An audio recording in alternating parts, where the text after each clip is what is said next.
Okay, we should be recording. Oh, Father, thank you so much for your love and your presence and your Son, Jesus, for continuing to work in our lives. And we just continue to look to you, Father, to give us your direction and wisdom and for the various places that you've planted us in your world. Thank you for Ron and Jeremy and all the rest of the brothers and sisters here, Lord, that you're just working in each one of us in a particular way. And we just thank you, Father, that we can trust you and depend on you. We do, as always, Father, we ask you to watch over all the technology that is needed to make these sessions work well. And just let us have a good time of fellowship and learning, Lord, from you. Just let your Spirit work among us now. It's in you, Lord Jesus, we pray. Amen.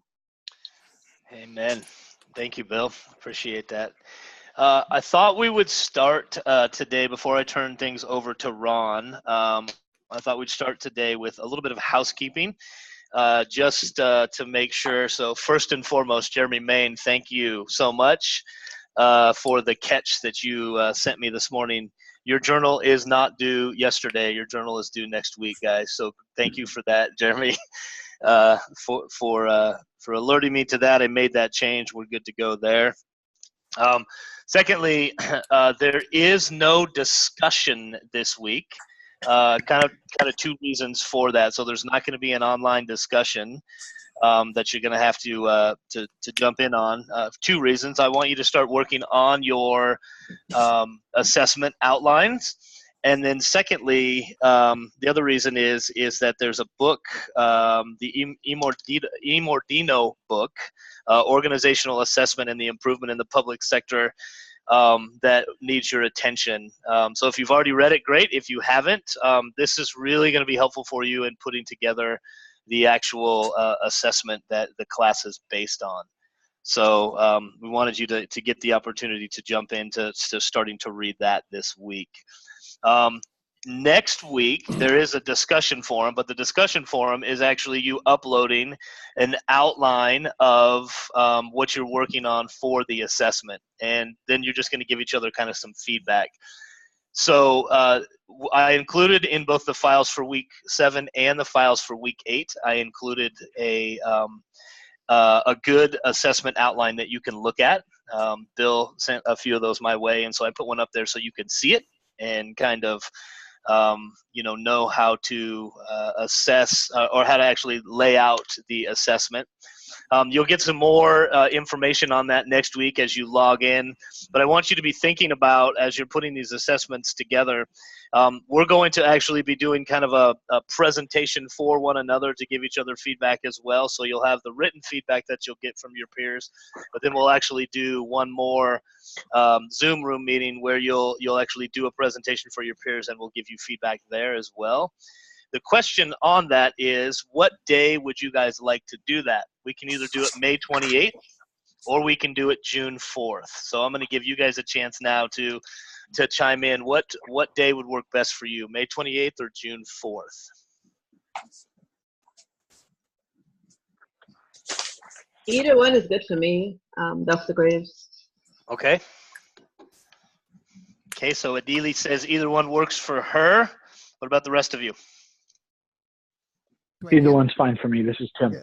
Okay. Okay. This Tim? is Bert here. Either one is okay with me. So it's just deciding which one. All right. Jeremy Main, you're the tiebreaker. Which one do you want? Yeah, June 4th actually works better for me. I'll have the kids with me all day on the 28th. Okay. Then let's shoot for June 4th then. That gives you actually an extra week to be working on things for the presentation. You'll have a chance then to ask any questions, and feel free to reach out, send an email if you do have any questions regarding that 5-minute presentation. So any other questions about anything before I turn the time over to Ron? We'll start with some introductions, but. Yeah, I have a question. This is Tim. Yep, go ahead, Tim. In the syllabus, it says we have a group project. In the online, it doesn't say do we have a group project? I'm not sure about the group project. So, Dr. Payne, I don't believe we have a group project for this class, but would you correct me if there is something I'm missing? Yeah, right. Yeah, the presentation is basically considered the group project. Yeah, because the Okay. idea is, I think in that last week or before, you'd share your outline with your with your colleagues here in the class. They'd give you some feedback, and then you present that outline in a Zoom room session. So that's basically considered the group work for this particular course. Okay. All right. I want to just confirm those that time too. Was that? I don't have a count. Let me look at the calendar 1 second. Okay.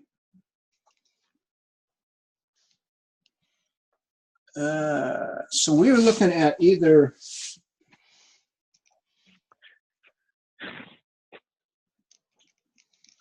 Okay, yeah. Okay, that last week is actually what, May 27 through June 1 is the Friday.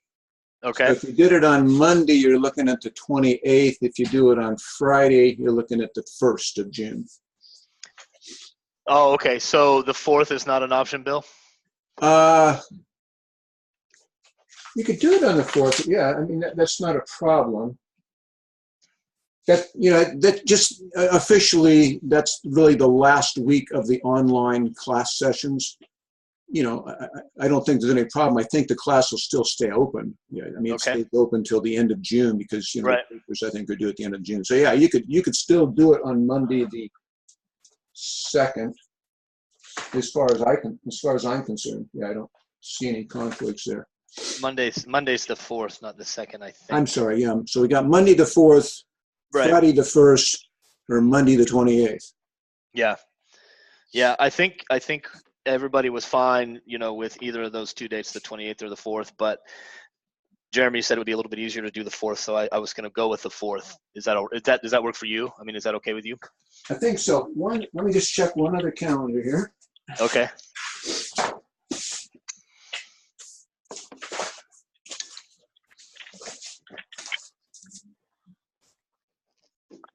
Okay, yeah, that'd be fine. Yeah, the other class has their Zoom rooms, some other time slots. So, yeah, if you want to go to the 4th, that would be Monday the 4th. Is that right?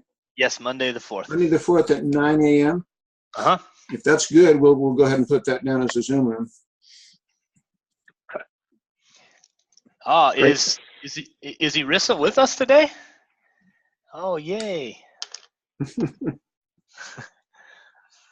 Irissa, I thought you said you were going to be traveling today.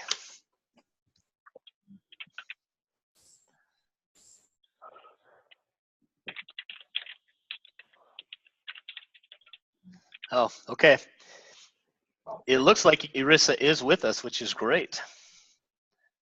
It's good to have you. And he said the 4th works for him as well. So okay, so let's go ahead and do the 4th then. Yeah, and that'll be 12 Eastern, 9 Pacific. Yep. 10 Mountain. And a whole different bunch of times over in Africa. Yeah, right. Oh, Irissa said he is in the departure lounge and will stay as long as he can. Great. Right. Well, it's good to have you with us for as long as you can, Irissa. If there's no other questions, and if there are any other questions, please feel free to reach out via email. But let's jump into today. I'm gonna first introduce Ron, and then I'll have you guys introduce yourself to Ron. Ron Price is a good friend. He is someone who I would almost consider a mentor in my life. There have been several times when I've had very difficult decisions that I've reached out to Ron and said, Ron, help, and he's always been a great sounding board. I actually met Ron about 7 years ago at church, and he was attending the same church that I was attending, and then I started finding out about who this guy really was behind the scenes because I only saw him at church. But as I started to realize, he's an author, but he has done a lot of work around organizational assessment and specifically in the arena of leadership within organizations. And I'll let Ron share a little bit of his background as he gets into it. But more importantly than the work that he's done is that Ron is also a believer, and he loves the Lord, and he loves to see people kind of set free to be who they were created to be. So over the last year and a half, I've gotten involved in doing some work with his leadership network. He runs a consulting firm called Price Associates, and they go in and do a lot of work with organizations. And then he also has an organization called The Complete Leader, which is based off of the book that you read, but then also is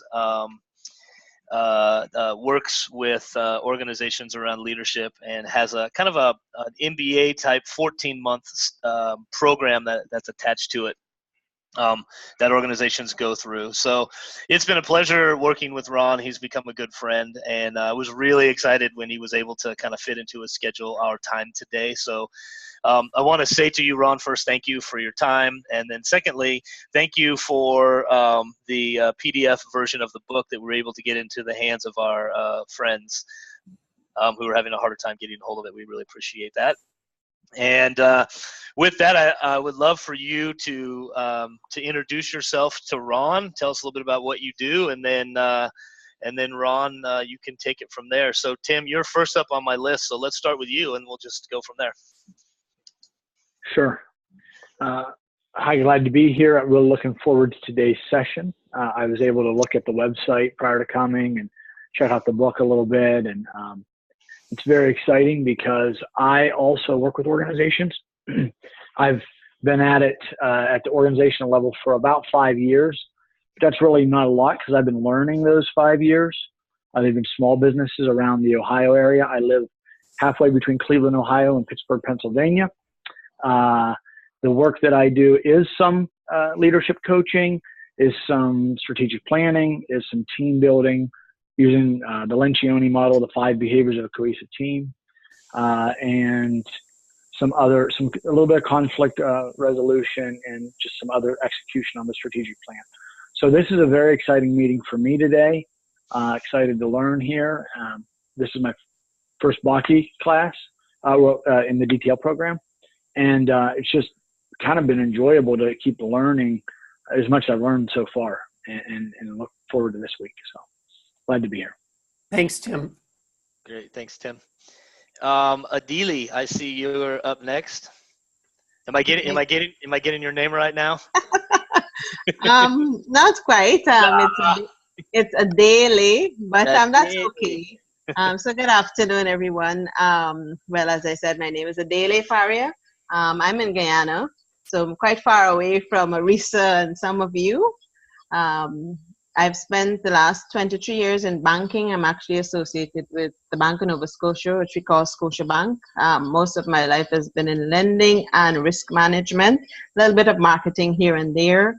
But pretty much that. I'm also involved in my local church, on the church board, church secretary. So I'm very involved from that point of view in terms of the leadership there.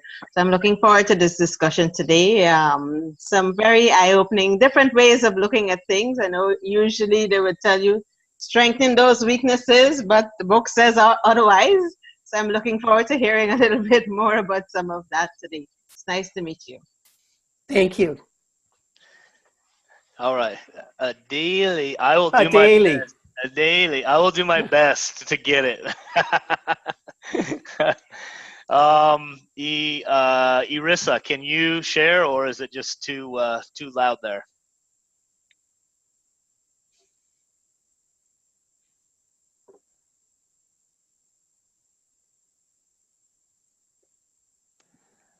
Yep, maybe we're not.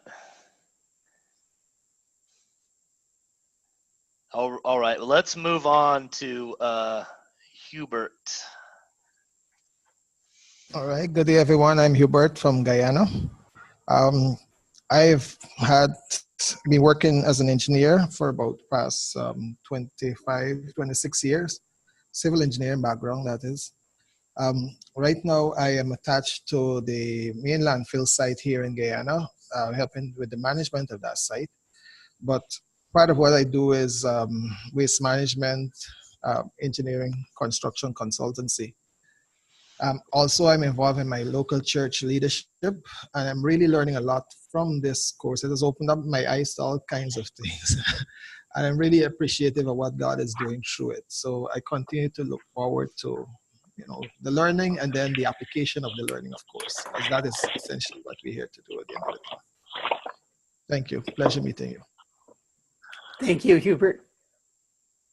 Okay, Arissa was telling us that his sound isn't working. He can hear us. So,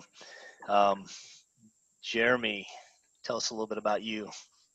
Yeah, my name is Jeremy Main, and I am the Director of Field Education at Covenant Theological Seminary in St. Louis, Missouri, USA.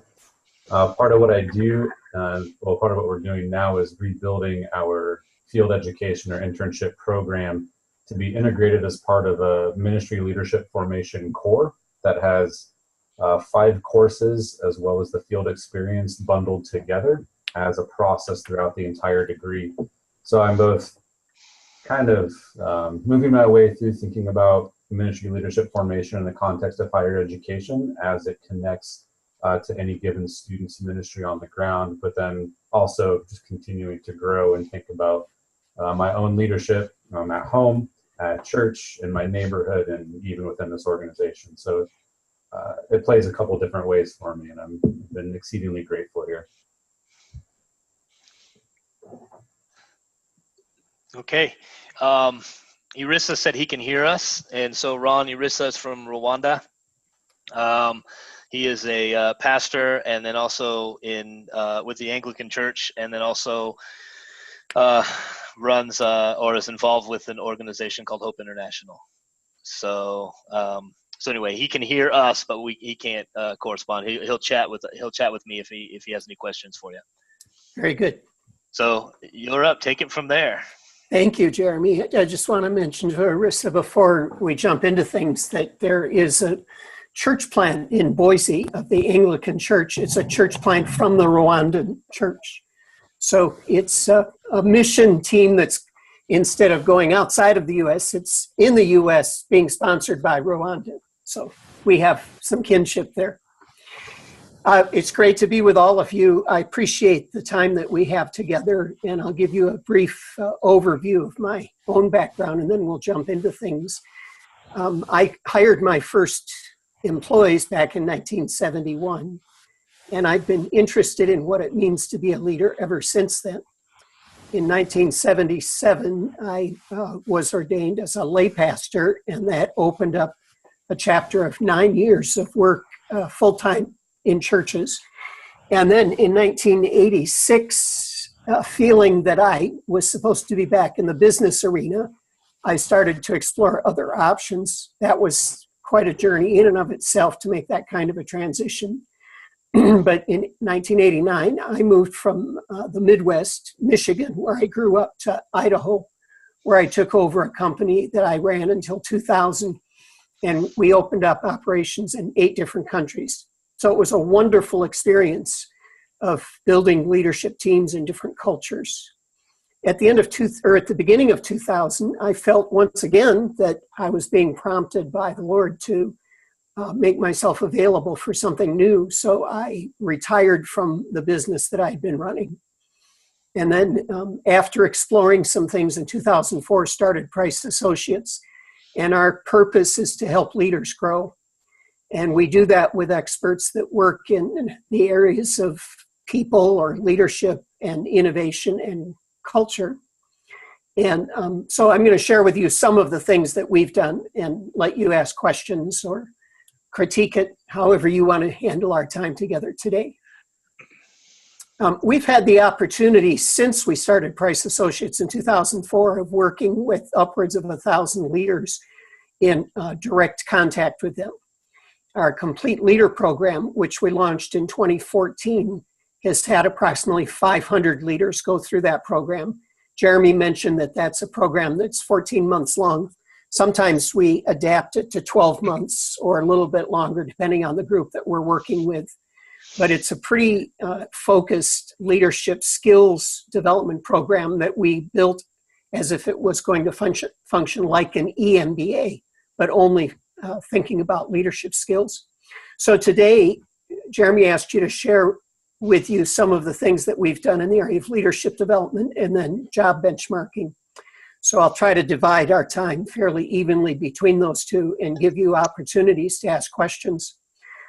Why don't I talk about leadership development? And if you have questions, you can jot them down as I go through a basic overview of what we do.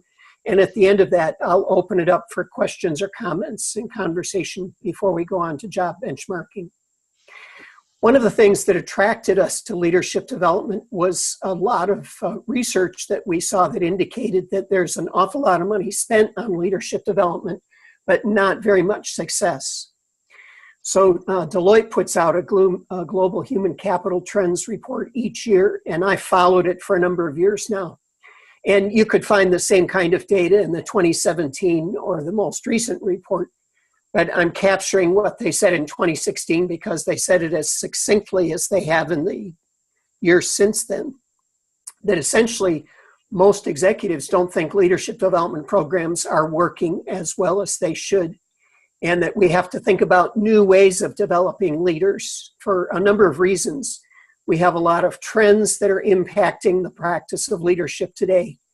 And we have change happening at such a pace that we really have to think about developing leaders in new ways with more rigor, more evidence, more of a structured or scientific approach in order to be successful in creating the results that organizations are investing in. McKinsey in 2014 did an extensive study as to why leadership development programs fail.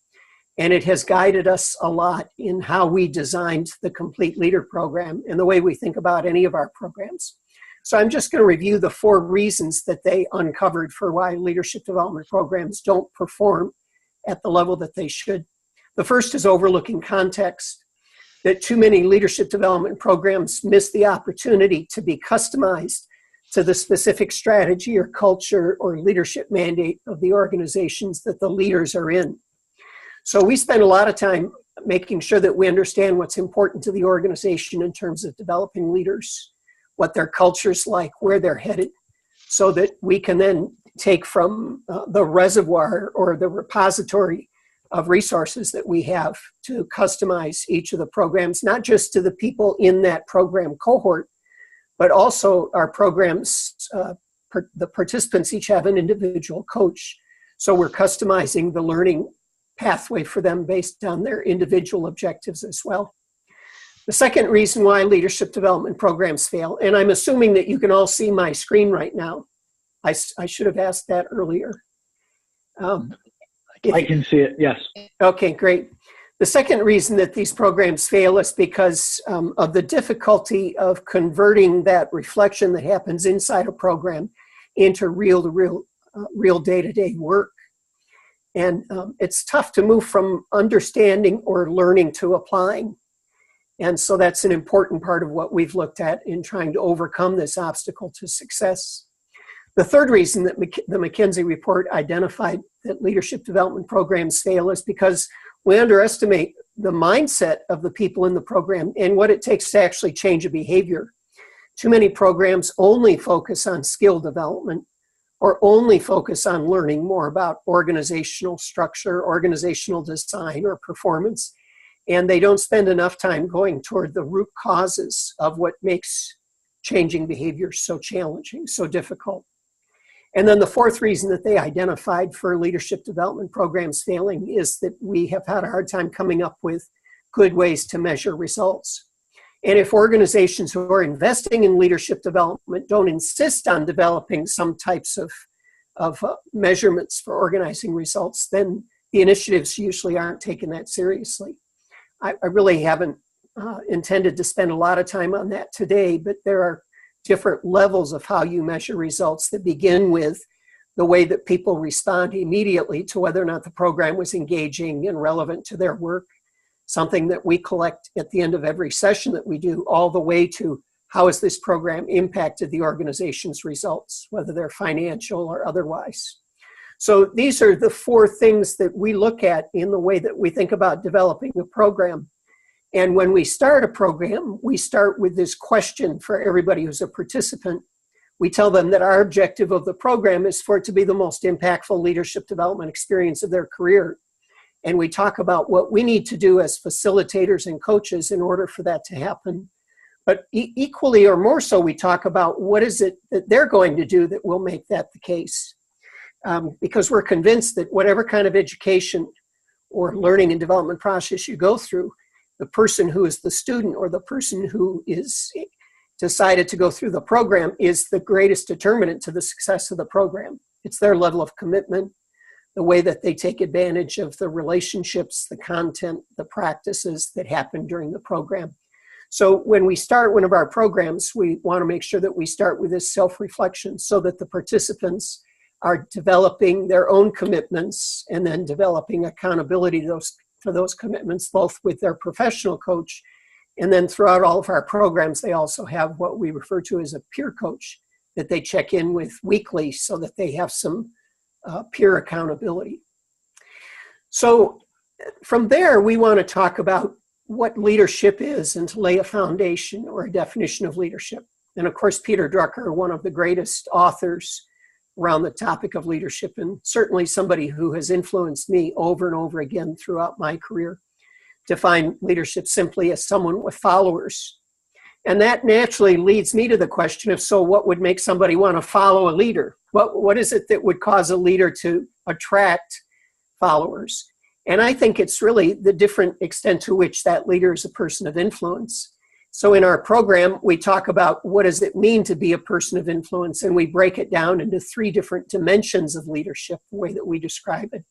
You can see that in our model, positional leadership is the smallest source of influence. It is a source of influence because as a positional leader, you have authority and responsibility, and if you execute that well, it's going to have quite an influence on the people in the organization that you're responsible to lead.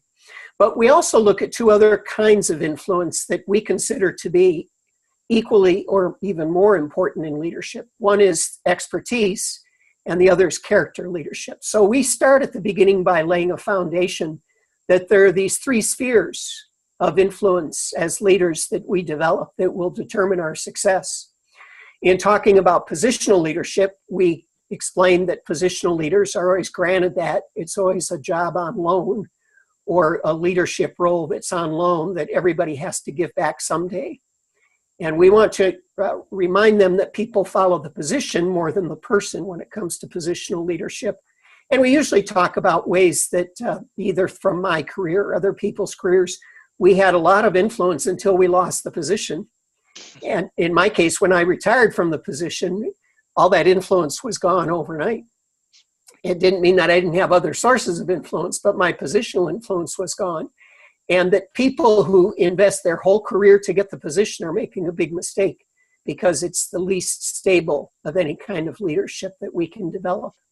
And then we define what it means to have integrity in positional leadership. And we talk a little bit about understanding the rules of the position, the results that you're supposed to be achieving in the position, and what are the appropriate kinds of relationships. We then talk about expert influence being the influence that you have because of what you know or what you can do. And we give examples of a chief marketing officer or an accountant or a lawyer or an IT executive that their influence comes from what they know and the kind of value that they create for their followers. And their followers follow them because of what they get from their expertise. So we define integrity for expert leadership as making sure that you're actually creating value for others and that it's not just creating value for yourself. And then how do you maintain relevance? How do you continue to grow that expertise in a fast-changing world? And what new kinds of expertise should you be considering adding to your toolbox as the world continues to change? The example I give in it is that I felt like I fought being a leadership expert for many years because they're a dime a dozen, and I just didn't feel like there was anything more I could add. But I eventually felt that leadership chose me as a topic. And as a consequence of that, I feel a commitment as an expert leader to stay current and to read the new ideas, the new thought leaders around leadership every year. But that also has led me to study adult learning models and to study digital learning experiences, blended experiential learning, all of these other additional areas of expertise so that I could stay relevant in my primary area of expertise, leadership. And then we talk a little bit about, if you're going to do that, it's really important to be consistent and to build a strategic learning plan. The idea of developing the expertise of a leader over and over again, reinventing yourself every 3 to 5 years. And then finally, we talk about character leadership, and that people follow character leaders not just for logical reasons, but also for emotional reasons, because they're drawn at a deeper level to that leader, to be influenced by that leader, and it results in a deeper loyalty as well. So we define character integrity in 2 ways. First, what are the values by which I choose to govern myself?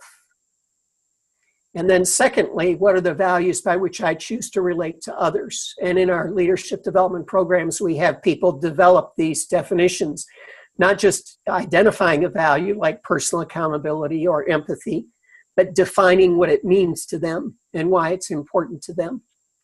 And then finally, it's really the extent to which we're able to close the knowing-doing gap that determines our character leadership. I always comment that we're all hypocrites, but we want to be a hypocrite with a small h instead of a capital H, because we all have a leadership gap. It's the nature of life. And if there's no gap, there's no growth. Our growth comes from our desire to close that gap between where we perceive we're at and where we'd like to be as a leader in the future. So that's laying the foundation of what leadership means and what leadership influence is. And we talk about how leaders have direct responsibility for their character leadership. Almost always they have direct responsibility for their expert leadership.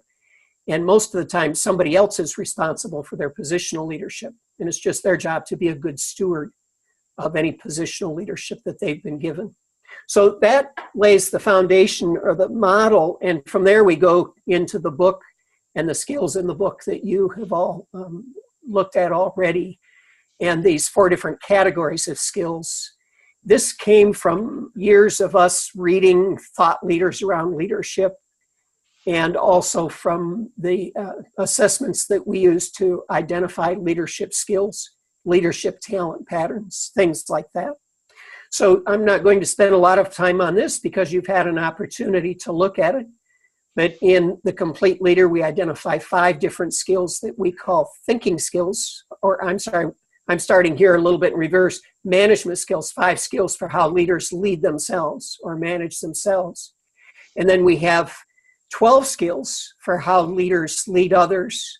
And then we have 7 skills for how leaders are clear thinkers. Now, you might notice in the book, we reverse it. In the book, it's leaders are clear thinkers first, then leaders manage themselves, and then leaders lead others. When we teach this in our course, we reverse it because our experience watching leaders has been that when they're new in an organization, they first get judged based on how well they manage themselves. So if we go backwards, these are the kinds of skills that will develop their credibility inside an organization. And oftentimes that leads to them then having the opportunity to lead others. And some leaders think that leading others is just having more hands and more feet, and they don't develop a new set of skills. They use the old skills to function in this new role. So we talk about this, and then leaders who do a good job over time of leading others often end up in senior leadership positions where now they're making decisions that determine the whole future of the organization. So this is the reason why we change the order of it when we're actually working through a program in one of our cohorts. And then finally, we end up talking about leaders being authentic, and this is both having courage and humility. It's about having the courage to be the best version of yourself, which is going to make you stick out compared to others, but the humility to be open to feedback and to realize that it's an ongoing journey, and that you should never feel that you've reached the end until it's time for you to pass the baton to somebody else. So this is what we talk about in the context of leadership development. And I think it was, I don't remember if it was Tim or Jeremy, one of you mentioned that one of the things that we emphasize quite a bit is the idea that you should spend most of your time working on your strengths and a minimum amount of time working on your weaknesses. In an ideal situation, the formula that we propose is about 70% of your effort working on your strengths, developing them more, and no more than 30% of your time working on a weakness. Of course, when we're hired as executive coaches to save somebody's career, because maybe they're a high performer, but they're abusing a lot of relationships in the process, or maybe they're good relationally, but they're not getting the results that the organization expects. That's a different scenario. Then we're going to emphasize working on managing that weakness a lot more because we're trying to save their career. But for professional development, we've concluded that it's much more important that you develop strengths. And Randy Lisk, the co-author of The Complete Leader with me, said it this way. He said, you have to decide if you're going to be a desperational leader or an aspirational leader. A desperational leader is constantly trying to keep from failing, trying to either cover up or mediate weaknesses, whereas an aspirational leader is trying to become the best version of who they could be. They're trying to understand what's possible and move to the highest level of self-expression that they can. So that's how we approach leadership development in a bird's eye view. I'll open it up for questions or comments that you might have before we go on.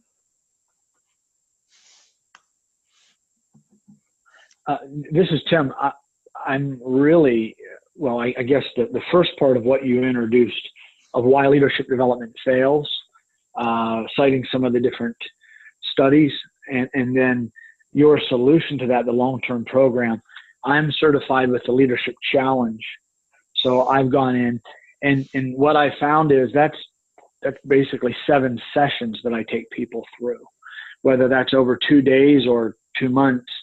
And I personally have found it to be not as fulfilling as I would have liked it to be as a trainer and coach, because even though they did the exercises, I don't know their personal development, how it was applied into the workplace over the long term. So I would be interested in learning more about the 12 to 14 month process that you have. Either can I, whether I can be certified or whether just learn more, because that's intriguing to me to truly make an impact on a leader rather than my experience of working over a few days or a couple month period, where it would bring into context and have them apply it and that type of thing. Thank you, Tim. This, for us, is still an evolutionary process. We've had, since we started the program in 2014, we've had 25 cohorts now. And those cohorts are normally they're somewhere in the 12 to 20 range. We have a few that are 10, and we have a few that are as high as 50, which obviously presents some unique challenges. But we're continuing to learn, and I guess my vision is that we're maybe 80 to 90% of where I would like us to be.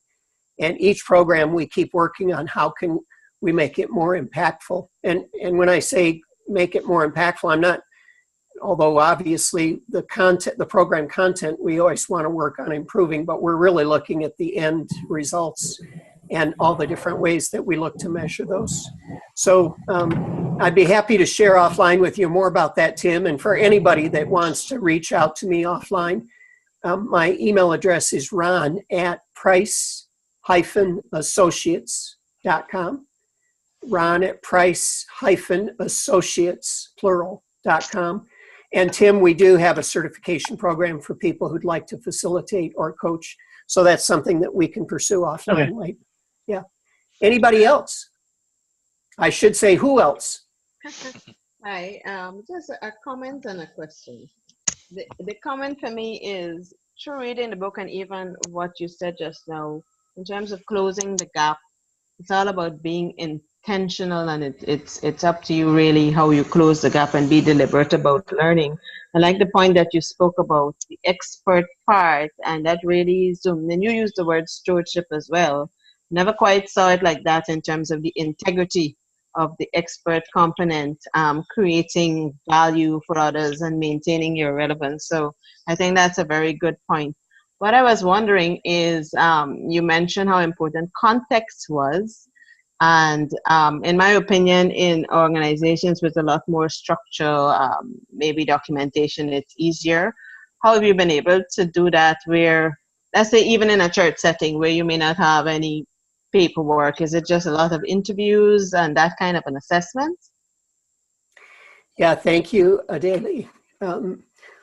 first, the way that we're measuring results, first of all, as I said, is we have an evaluation form that the participants complete at the end of each session. And we pay attention to the comments. We get both quantitative and qualitative data from that.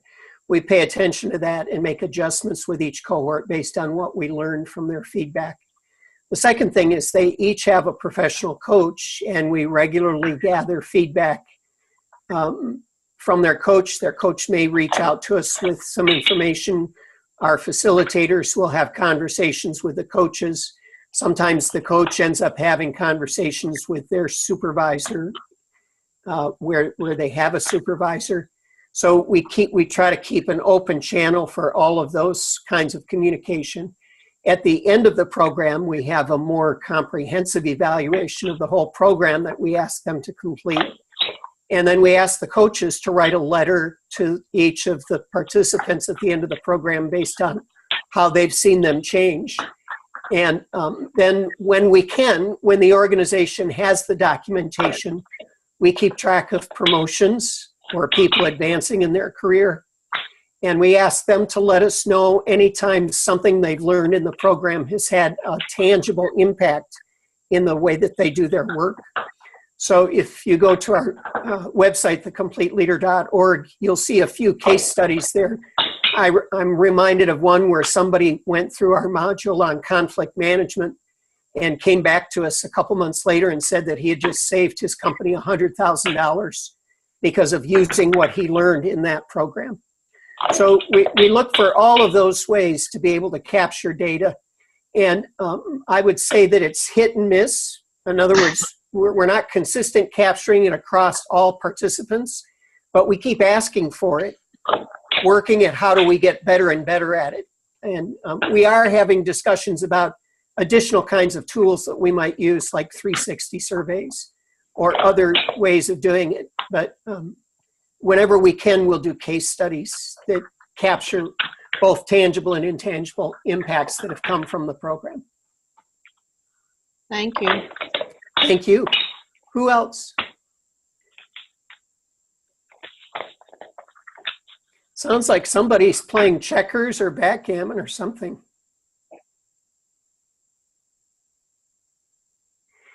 Okay, if no other comment, Ron, go ahead. Yeah. Arissa just emailed me or texted me a question. He said the diagram showed a ranking between character, expert, and positional leadership.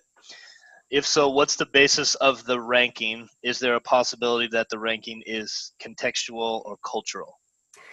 Yeah, that's a good question. I think it is possible that it's contextual. We identify character leadership as being the greatest source of influence because most of the time we think that's where most of your leadership influence comes from. However, when somebody's the president of a country, they may be getting a lot more influence from their position than they are from their character. So in that sense, it could be contextual.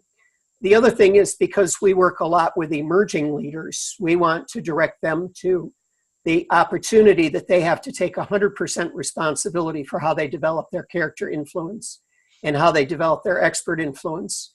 And that's part of the reason why we organize it in that way. But it is possible contextually that it could get reversed in some instances. Okay, because of our time schedule, why don't I go on and talk a little bit about job benchmarking, and then we'll open it up for any questions. So there are two things that we're concerned about in matching people to jobs and that we use assessments to help us with. The first is we want to have a deep understanding of the individual's talent patterns and skills. And so let me define talent, at least the way that we work with it. And we adapted a definition that was originally developed by the Gallup organization. We define talent as any recurring tendencies of thought, motivation, or behavior that can be applied in a productive manner. So the way a person thinks, we now know because of neuroscience that we virtually make all of our decisions in our subconscious, and all our conscious mind can do is override a decision or change it because of an intentional review of that decision that our subconscious mind has made. So we want to understand what those tendencies are, especially now that we know that no two brains have the same operating system. The way that the neurons are communicating with each other is unique to each human brain. And then recurring patterns of motivation. Motivation is, we're looking at why people do what they do, where they get their sense of fulfillment or achievement or satisfaction and joy from. And then recurring patterns of behavior, how they respond naturally in different circumstances, and how well have they learned how to adapt those responses and to become more versatile in how they respond. So these first three that you see on this chart, behavior, thought, and motivation, are natural tendencies that we want to understand in the individuals so that we can help them have a higher level of self-awareness, and as a consequence develop more self-regulation, and to be able to understand how to manage and direct their motivations so that they'll be successful in their careers. And then the skills represents what they have taken of their natural tendencies and converted into performance, or into the ability to perform. And we would say that a skill becomes a strength when you can perform as if it's almost like second nature. It would be where you've seen somebody who's developed any kind of a skill so well through so much practice and learning that it begins to look like it's natural to them. And so these are the different things that we assess in a report that we call TriMetrix HD. And so first we want to understand the person, and then we have a system that creates a blueprint for what is the job asking for. And traditionally, job benchmarking has been done in organizations by looking at your high performers in a particular position, and then doing an assessment of them and identifying the common denominators, and then going out and looking for more candidates that will fit what you found in your high performers. The difficulty with that is that sometimes high performers achieve success through different routes. And sometimes a high performer doesn't necessarily represent the greatest potential for that job.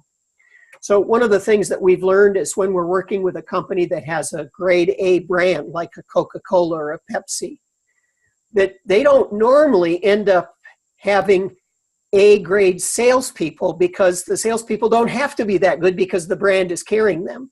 So oftentimes when we assess their salespeople and compare them against salespeople in other organizations, we find that they have a Class B sales force selling a Class A brand. And if you're benchmarking salespeople based on that group, you're not going to get what the highest potential is. So instead, we have a system that runs parallel to our talent mapping that identifies what the job is looking for. And I'm going to show you a few examples of it.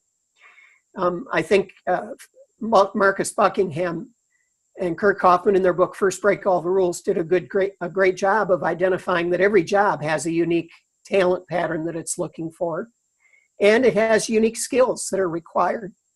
And so because of that, what we're looking for is the opportunity to create more clarity, more precision around what is it that we're looking for somebody to fit into that role.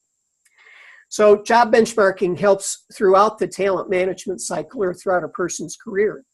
It helps to improve the clarity that they have around their own current job and what performance looks like. It helps us to reduce bias in the hiring process, gives us new insights for career paths and promotion opportunities for people for professional development. And this process also opens up some opportunities for more performance management clarity. So when we're creating a job profile, what we do is we first want to bring together 5 to 7 people that we call subject matter experts, because they look at a job from different perspectives. Maybe one of them is an incumbent in the job, but it may also include somebody who is the boss of the job or the supervisor, people who are peers, people who are subordinates. Sometimes we even bring in customers or vendors that have a direct relationship to that job. We want to get the variety of opinions, the diversity of views of what that job looks like. And that group works together to develop the key results that will reflect superior performance in that position. We're usually aiming for 3 to 5 key results or outcomes that reflect superior performance. And once there's a consensus amongst those subject matter experts about that, we have them complete a questionnaire online, an assessment online that asks questions about the job. Once we have that questionnaire, I'm going to show you an example of what it looks like when it's completed. Then we have something that we can assess candidates against for screening. we don't think that this is the only basis on which you should ever hire a candidate.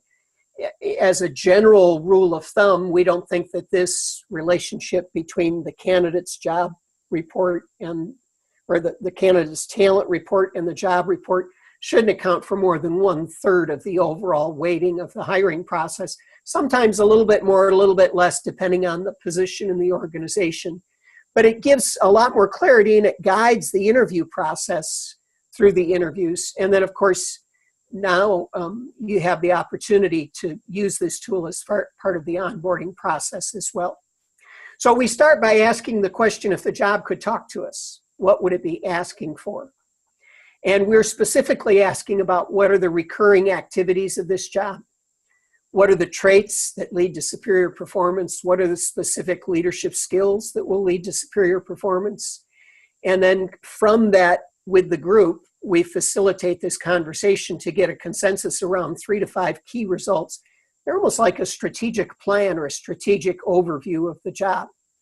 And once we have those, we ask these 7 questions to validate whether or not we've got the right key results statements, because these are the anchor around which the job questionnaire is going to be completed. So have we defined results or activities? Are they distinct from each other? Do we think we'll be able to find ways to measure these key results? They might not always be numerically. Sometimes we might have to fall back on qualitative data, not just quantitative data, but are we going to be able to come up with some way of measuring performance around these key results? We want to make sure that this is the right position in the organization to achieve these results, and that they're aligned with the strategy and values and long-term objectives or vision of the organization. And then we want to be sure that we've captured what represents at least 80% of how we're going to evaluate performance in this job. And finally, we ask the question, is there a wow factor? If somebody achieves these key results and we have the right metrics for them, will there be enthusiasm? Will there be an emotional excitement that this person has truly performed at a superior level? Once the group of subject matter experts has agreed to this, now they all go and individually complete a questionnaire that's a 200-question questionnaire that's creating this blueprint, and we then bring that together and we create an aggregate result that gives us a job report that identifies the key characteristics of the job, identifying how much this job is accountable for results or accountable for leading others or accountable for managing risk and things like that.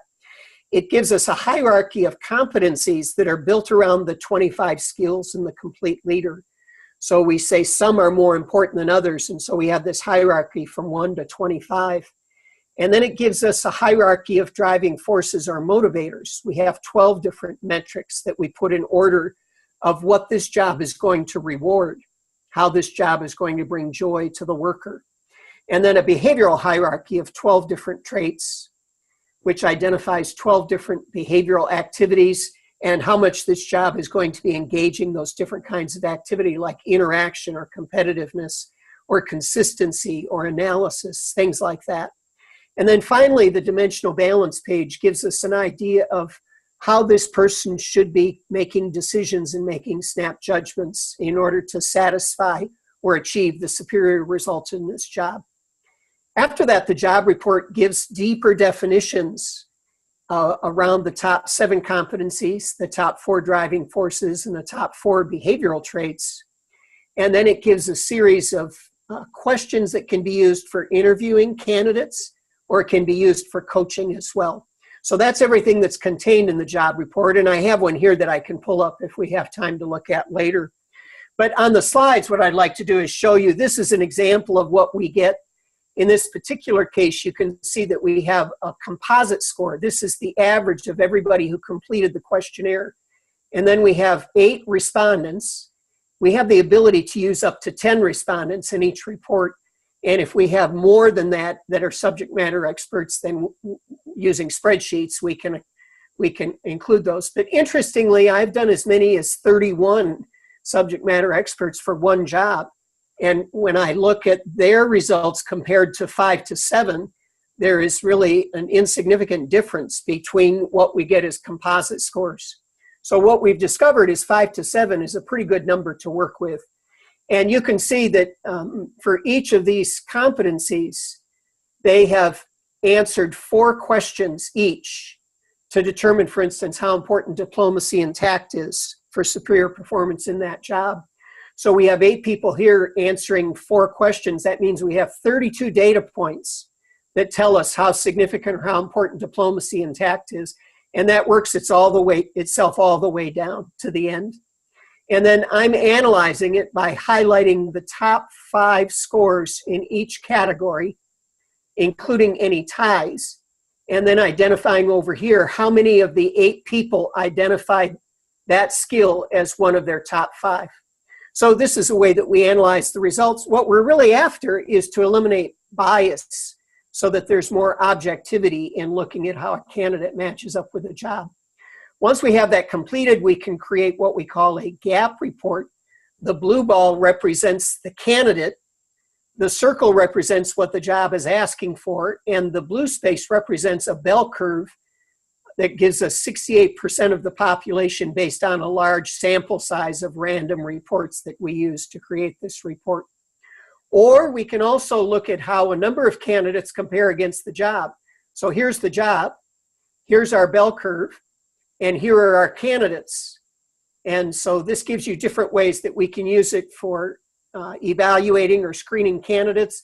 We can also use all of that information for onboarding, for professional development, for succession planning. And now that we have those key results defined, they're a great starting point for building a performance management system around those key results. So I realize we're short on time. That's a quick overview of that. So I'll open it up for comments or questions that you have.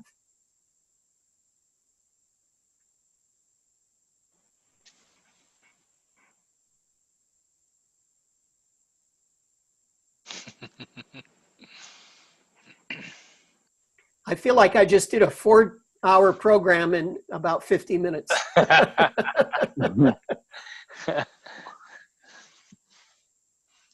Yeah, you know what? It's very interesting to me. This is Tim. I would have to digest it a little bit more before I can even get to some questions, though. But I really am interested.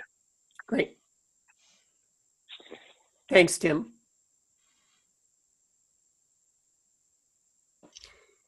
If I heard you correctly, did you say that in the process of determining the job benchmark, this only forms 1/3 of the interview? Thank you, Adeli. It normally, what it does is it identifies 1/3 of the weighting process for how you would make a hiring decision. So in a normal, and of course you always have to be thinking about should we tweak it depending on the position. I'll explain how we do that in a moment. But normally we would say 1/3 of the hiring process is understanding the person's past. What's their track record? What have they accomplished? Where did they accomplish it? Who did they do it with? 1/3 is what we see in their talent report and how it matches up to the job, what we've just looked at. And 1/3 is what we learn about them through the interview process and how well we think they might fit the culture of the organization that we're interviewing them for. Now, when we're helping a company hire a CEO or an executive director, we normally change that a little bit. We say maybe the report should only represent 20%, and maybe their past history should represent 50%. Because if we're going to hire a CEO, they should have more of a track record. They should have more of a scorecard that we can look at. So maybe it's 50% for their background, 20% for the report, and the other 30% in the interview process. But if we're screening candidates that are just coming out of school and they're early in their career, then we might say that the talent profile and how they match to the job, maybe it should count for 50% because they don't have that much of a background. But in any case, we think that you should look at all 3 categories, what their past is and how well you can document their past and validate it, what we see in the screening process, looking at their talent profile compared to the job profile, and then what you learn through the interview process. We think all 3 are very important. Okay, thank you. In the bank, we use not the same thing, but different positions have different competencies at different levels. I was just wondering where you stood in terms of knowledge versus behavior. Because in that approach, it would suggest that behavior is the most important because you bring that with you, and knowledge, you can always get that. Where does knowledge fit into that whole review process? Well, specifically around leadership skills, we've captured something about not just knowledge, but performance in the TriMetrix HD talent profile. But they're, depending on the job, they're going to be skills that fall outside of what we're able to measure. And we usually ask for those to be demonstrated somewhere during the interview process. Some of our clients use simulations to do that, or other types of testing methods.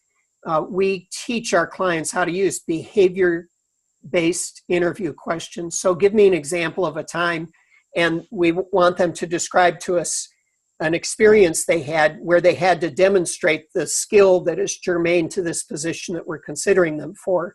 And we explore how they developed and how they implement that skill or that knowledge in the context of that. So when it comes to knowledge or skills, we're looking at it really in all three categories. We should be seeing it in their CV or their resume. We should be seeing patterns of it demonstrated in their TriMetrix HD report. And then we should be capturing and validating it with more precision through the interview process. Okay, thank you.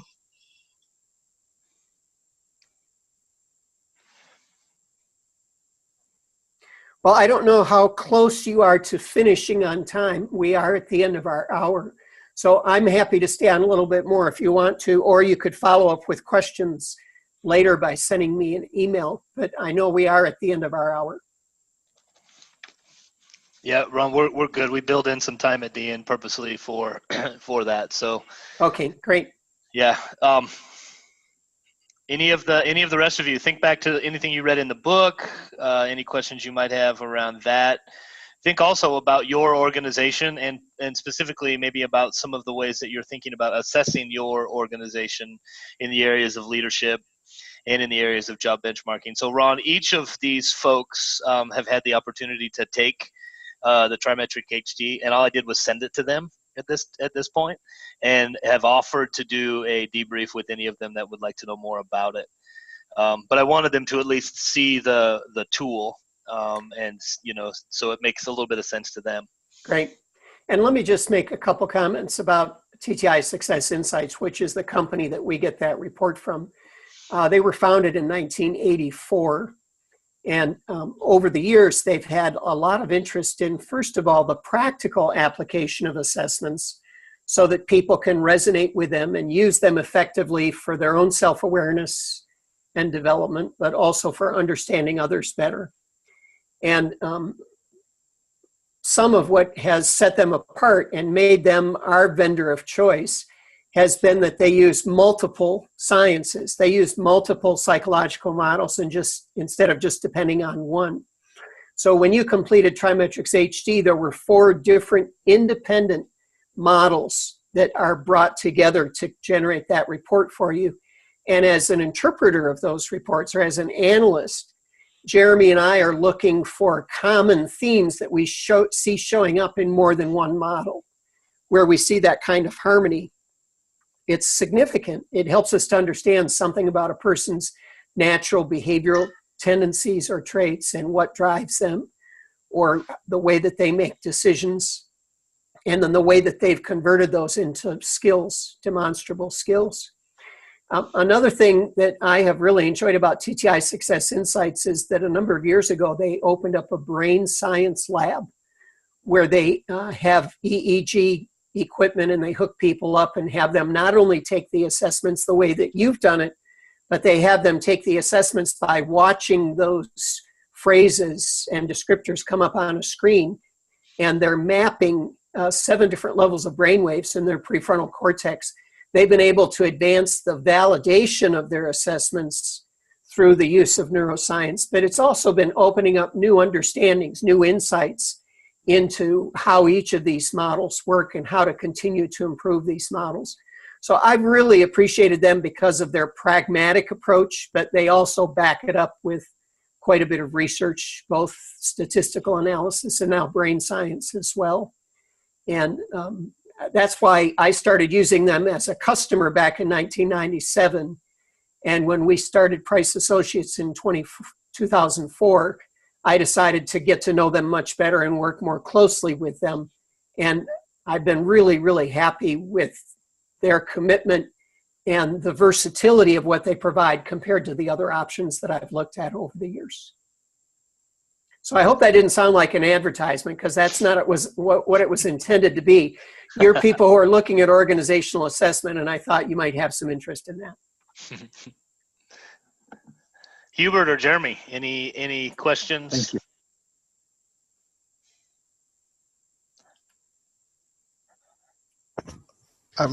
Good afternoon again. No questions for me. A lot of this, as a lot to absorb at once, a lot of it is new to me, if I can say that.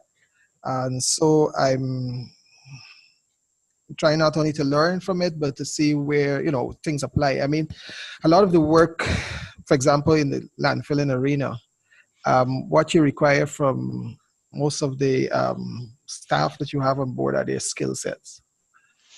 And so you need them, whether it's a bulldozer operator or some heavy equipment, they need to come with experience. You need that first and foremost. Yes. Before anything happens.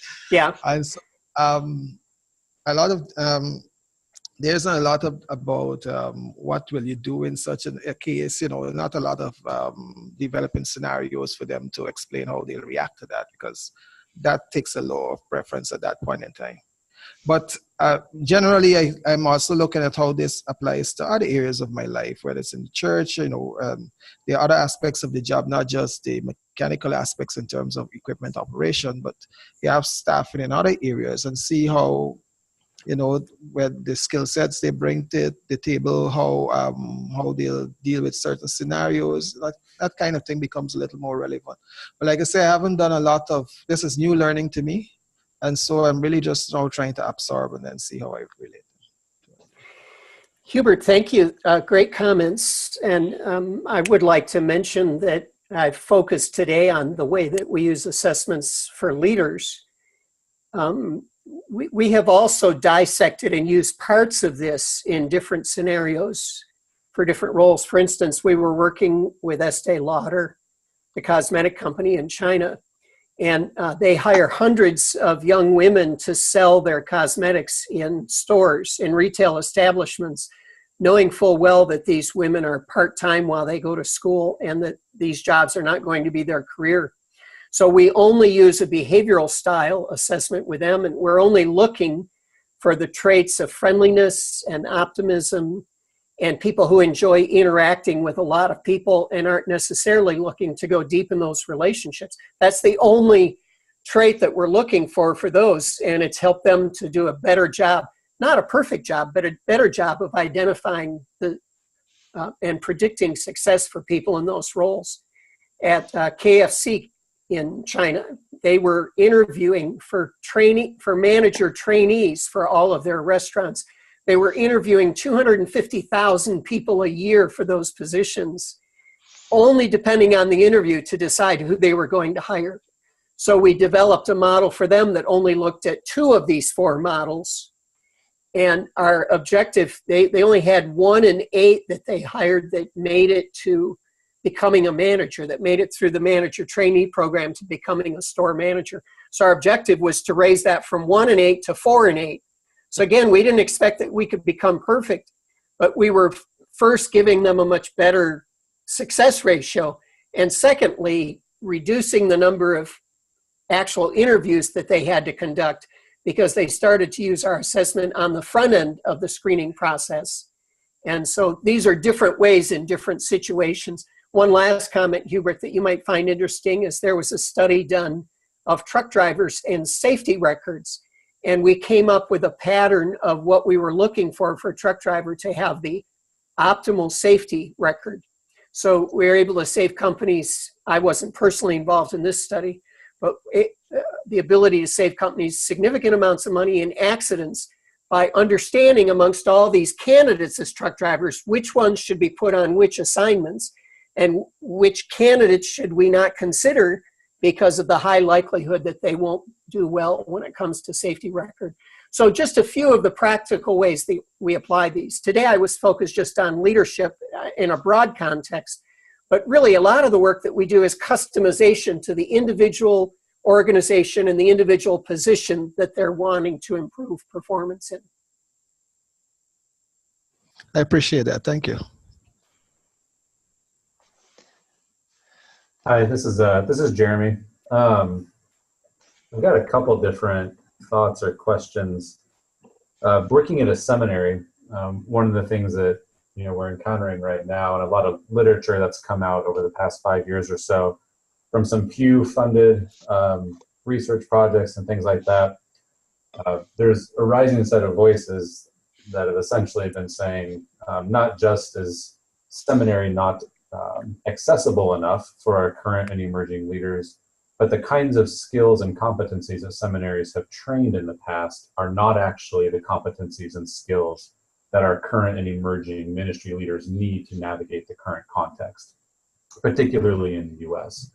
The book we read last week, Todd Bolsinger's Canoeing the Mountains, was making that claim as well, that adaptive leadership competencies are crucial given the changing context right now. And those haven't typically been the kinds of things that have been accounted for or trained in our seminaries. Another book called Resilient Ministry that came out in 2013 makes the same claim after interviewing 75 pastors with, I think, 25 or 30 years more of experience on the job. So I'm saying all that kind of keying in on the talent profile versus job profile and the job benchmarking stuff. And it's just a question of resources. Have you run across, do you know of any tools, resources, summaries of literature that are out there that actually have kind of sought to assess senior pastor, associate pastor, different type of church leadership competencies to create something like a job profile? And I'm thinking about it on our end in terms of how are we training in terms of our field education, but also how is our placement office trying to bridge the gap between student talent profile, essentially, given what they know, and these potential job profiles as they're looking to survey the market. So I think I'm just looking at something sector specific, if you know of any resources in that regard.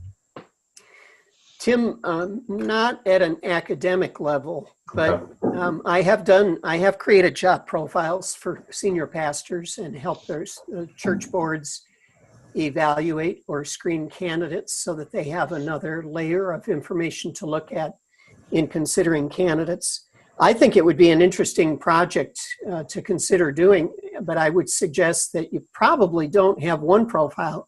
You probably want to identify maybe it's a half a dozen types of full-time ministry that you see people moving into out of seminary that are distinct from each other, and creating profiles for each of them. It may actually help people who are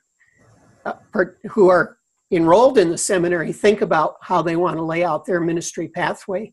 And of course, I think all of this is subject to prayer. And we hope that people are led into ministry by the Lord.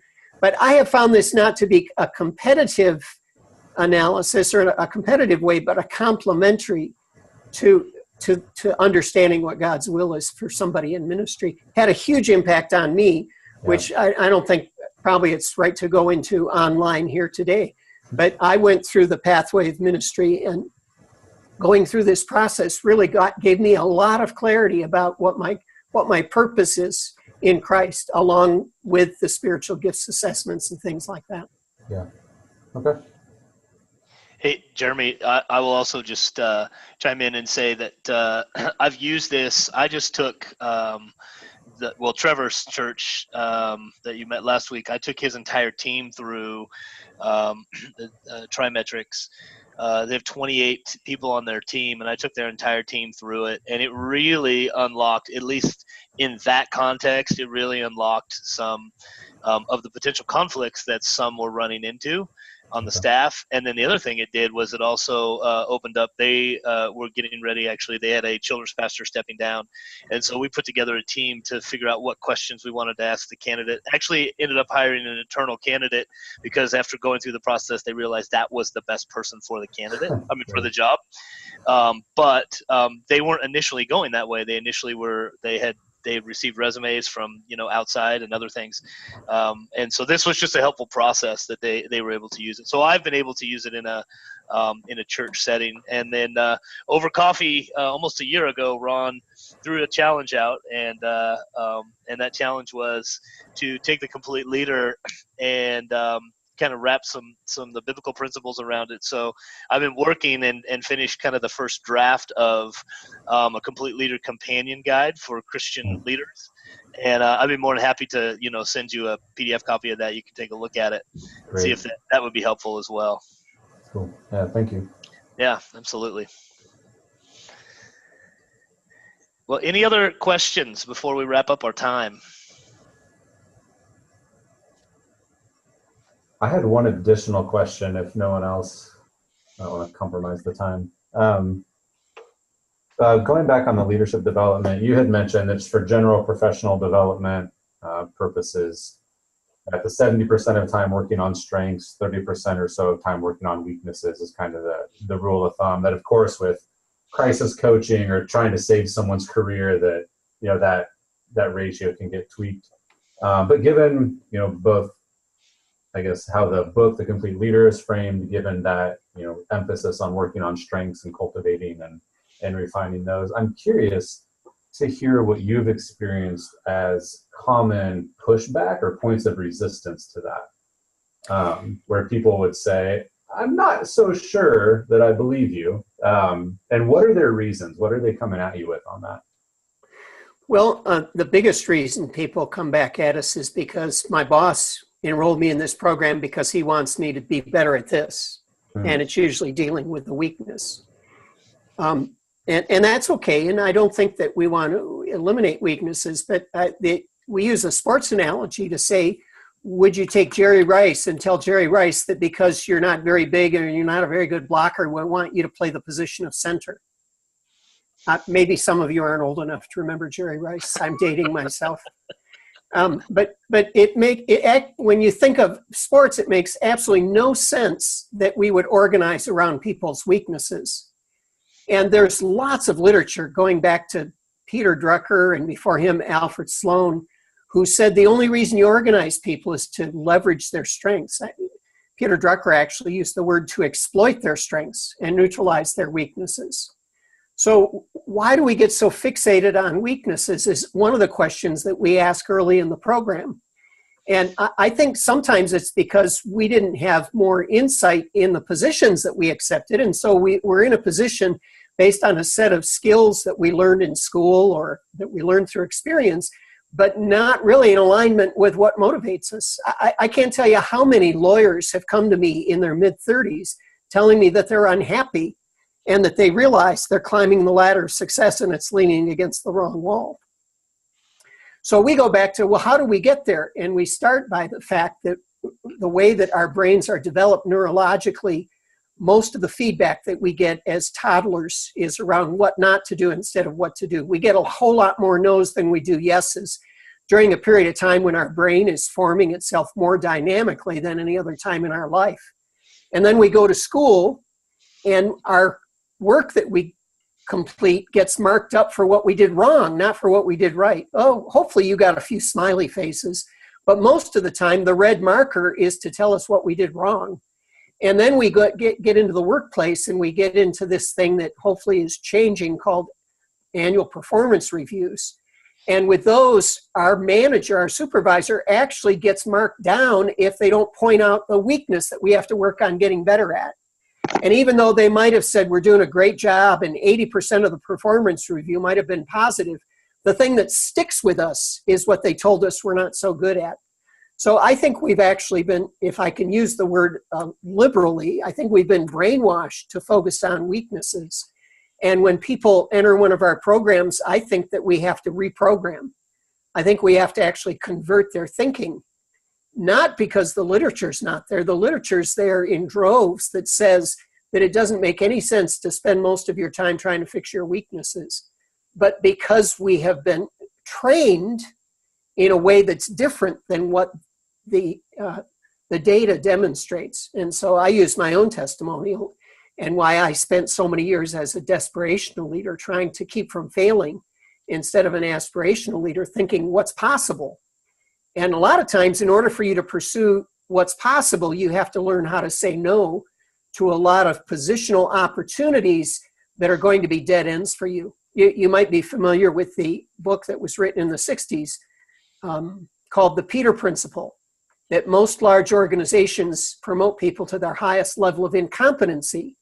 And it's because of the way the system works. Somebody does a good job and we really only give them one pathway for career development. That's up the org chart. What we're encouraging a lot of our clients is to have a minimum of 2 different professional development pathways.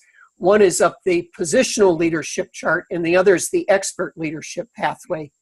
And so the more progressive organizations are not just giving people one option of one direction to go. Because I really think that for most of us, well, a lot of organizations are getting flattered. There are just not that many positional promotions available anymore. And if you really want to have a progressive career, you have to think about developing expertise, not just getting higher and higher levels of authority. So that's my stream of consciousness ruminating about that, Tim.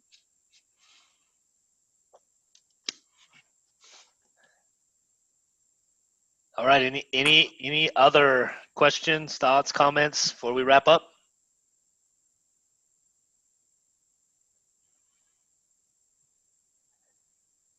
Dr. Payne, do you have anything you want to throw our direction?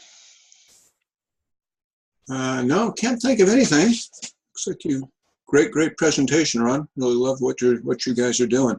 Thank you, Bill. All right.